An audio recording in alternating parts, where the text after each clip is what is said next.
കഴിഞ്ഞ സെപ്റ്റംബറിലായിരുന്നു ദിയ കൃഷ്ണയുടെ വിവാഹം നടന്നത്.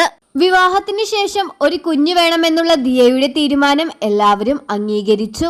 കാരണം ഇന്നത്തെ തലമുറയിലെ പലരും കുഞ്ഞുങ്ങൾ വേണോ വേണ്ടയോ എന്ന് വരെ ചിന്തിക്കുന്നവരാണ്. ആ കൂട്ടത്തിലാണ് വിവാഹം കഴിഞ്ഞ് ഉടനെ തന്നെ ഒരു കുഞ്ഞു വേണമെന്ന ദിയയുടെ തീരുമാനം. ആ തീരുമാനം ആ കുടുംബത്തെയും ഒന്ന് ഞെട്ടിച്ചു.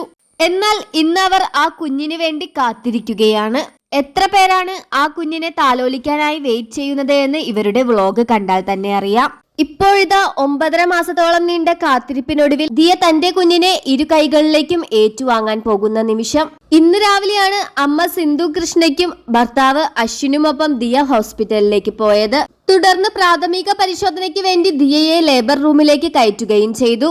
ഇന്ന് രാത്രിയോട് കൂടിയോ നാളെ രാവിലെയോ ആയി കുഞ്ഞ് ജനിക്കുമെന്നാണ് പുറത്തുവരുന്ന വിവരം. പൂർണ്ണ ഗർഭിണിയായിരിക്കെ നിരവധി സംഘർഷണത്തിലൂടെയാണ് ദിയ കൃഷ്ണ കടന്നുപോയത്.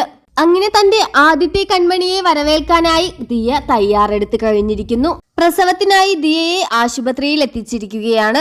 ദിയയുടെ കടയുമായി ബന്ധപ്പെട്ട പ്രശ്നത്തിൽ ആ 3 പെൺകുട്ടികൾ 68 ലക്ഷം രൂപയോളം മോഷ്ടിച്ചു എന്നും ആ 3 പേർക്കും മുൻകൂർ ജാമ്യം നിഷേധിച്ചുകൊണ്ടുള്ള കോടതി വിധി പുറത്തു വന്നതിന് പിന്നാലെയാണ് ദിയ കൃഷ്ണ ആശുപത്രിയിലാണെന്ന വാർത്തയും കൃഷ്ണകുമാർ വെളിപ്പെടുത്തിയത്. ദിയയ്ക്ക് ജനിക്കാൻ പോകുന്നത് ആൺകുഞ്ഞാണെന്നാണ് കൂടുതൽ ആരാധകരും പറയുന്നത്.